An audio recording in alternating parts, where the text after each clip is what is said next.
जो है आज फोकस रेडार पर रहेगा, क्योंकि कंपनी को ऑर्डर मिला है। ऑर्डर विन के चलते ये स्टॉक जो है एक्शन दिखाएगा। नए ऑर्डर्स के चलते मजबूती है भारत इलेक्ट्रॉनिक्स लिमिटेड।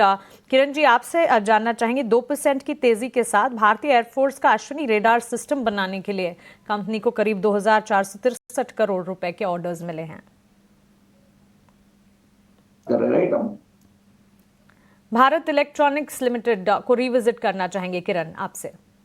जी अगर बीएल की हम बात करें तो डेली चार्ट के ऊपर जिस तरह से एक गैप अप ओपनिंग हमें डेफिनेटली देखने को मिला है, साथ ही साथ डबल बॉटम पैटर्न ब्रेकआउट हमें 265 के लेवल के आसपास मिला था, तो कहीं ना कहीं एक स्ट्रॉन्ग बेस बना हुआ है। लेकिन आज की गैप अप को चेज नहीं करना चाहिए मेरे हिसाब से। कोई भी यहाँ पे गिरावट हमें देखने को मिल रही है समवेयर अराउंड 275 से लेके 280 के बीच में, तो वहां पे लॉन्ग कीजिए। और एक पोजिशनल स्टॉप लॉस जो बन रहा है वो 270 का बन रहा है, तो not at current market price, लेकिन कोई भी गिरावट 275 से 280 के बीच में आती है तो वहां पे हमें लॉन्ग करना चाहिए।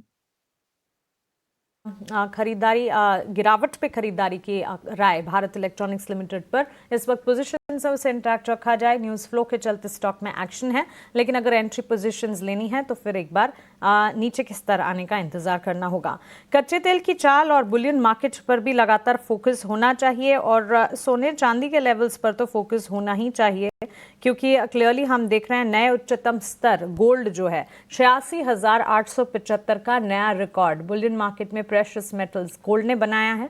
इस पर नजर रखिए। और कच्चे तेल की चाल का इंपैक्ट तो भारतीय बाजार के कई सारे सेक्टर्स पर पड़ता है, और ब्रेंट के दाम $71 के आसपास जरूर है, लेकिन कुणाल पिछले दिनों 69 to $70 बैरल के आसपास ब्रेंट क्रूड ट्रेड करता दिखा।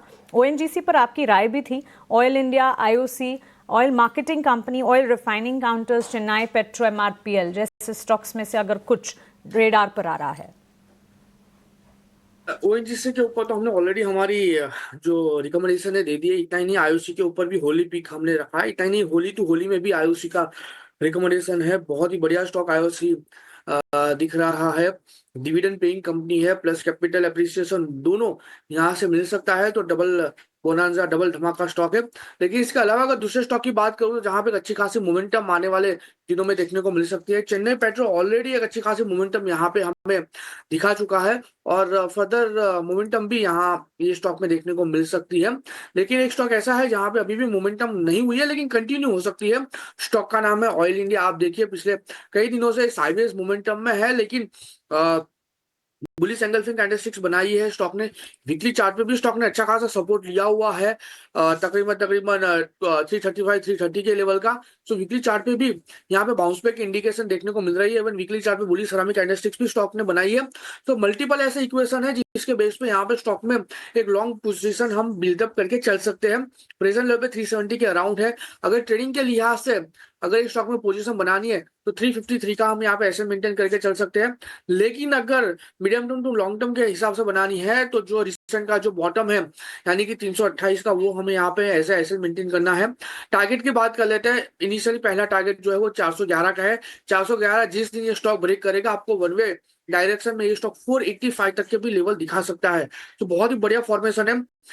शॉर्ट टर्म के लिए भी खरीदा जा सकता है और मीडियम टू लॉन्ग टर्म के लिए भी खरीदा जा सकता है।